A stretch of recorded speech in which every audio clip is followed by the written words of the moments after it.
मुरुड येथे भरवण्यात आलेल्या क्रेडा EVNM नवी मुंबई आणि रायगड मेगा प्रॉपर्टी एक्सपो मध्ये टायटल स्पॉन्सर असलेले EV होम्सच्या स्टॉलवर ग्राहकांनी बुकिंगसाठी चांगला प्रतिसाद दिला। EV होम्स नवी मुंबईतील वाशी, कोपरखेड, नेरूळ, पुष्पकनगर मध्ये प्रकल्प सुरू आहेत। New construction homes, redeveloping best homes, आकर्षण बांधकाम आणि वेळेवरती पोझिशन यामुळे EV होम्सला ग्राहकांनी चांगलीच पसंती दिली आहे। आपल्या स्वप्नातली घर खरेदी करण्यासाठी ग्राहक हा चौकस आहे आणि सर्वच गोष्टी ते पाहणी करत असतात। त्यानंतरच ते आपल्या घराची पसंती निश्चित करून घर खरेदी करत असतात। त्यामुळे त्यांना लागणाऱ्या सर्व गोष्टी आम्ही देत असल्याचे EV होम्सच्या ग्राहकांनी सर्वाधिक पसंती मिळाली असल्याची यावेळी EV होम्सचे डायरेक्टर विकी थॉमस यांनी सांगितले।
आज शेवटचा चौथा दिवस आहे आणि या लास्ट दिवसात भरपूर बुकिंग झालेले आहे।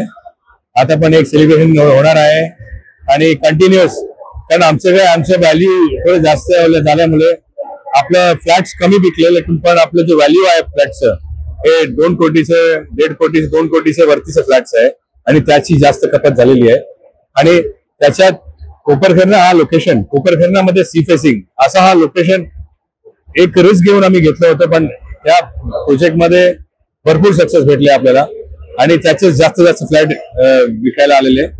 आणि आता मला असं वाटतं की रिडेव्हलपमेंट मध्ये एस्पेशली कोपरखेरणा, घनसोली, ऐरोली, नेरूळ असे लोकेशन्स, असे हिडन लोकेशन्स मध्ये आपल्याला भरपूर रिडेव्हलपमेंट करण्याची सोयी मिळणार आहे, कारण सोसायटीला पण त्याची फायदा होणार आहे। कारण त्या रेट मध्ये इतकं छान एक बिल्डिंग आपण बनवून घेऊ शकतात। म्हणून मी सर्वांना आवाहन करतो की तुम्ही या आणि इकडे या सवलत घ्या, या लोकेशनची सवलत घ्या, प्रोजेक्ट्स घ्या, प्रोजेक्ट बघा, तुम्ही बघून घ्या आणि ऑल द बेस्ट। जय हिंद, जय महाराष्ट्र। आजची उद्योगनगरी न्यूजला सबस्क्राइब, बेल आयकॉनला प्रेस करा, लाईक, कमेंट आणि शेअर करा।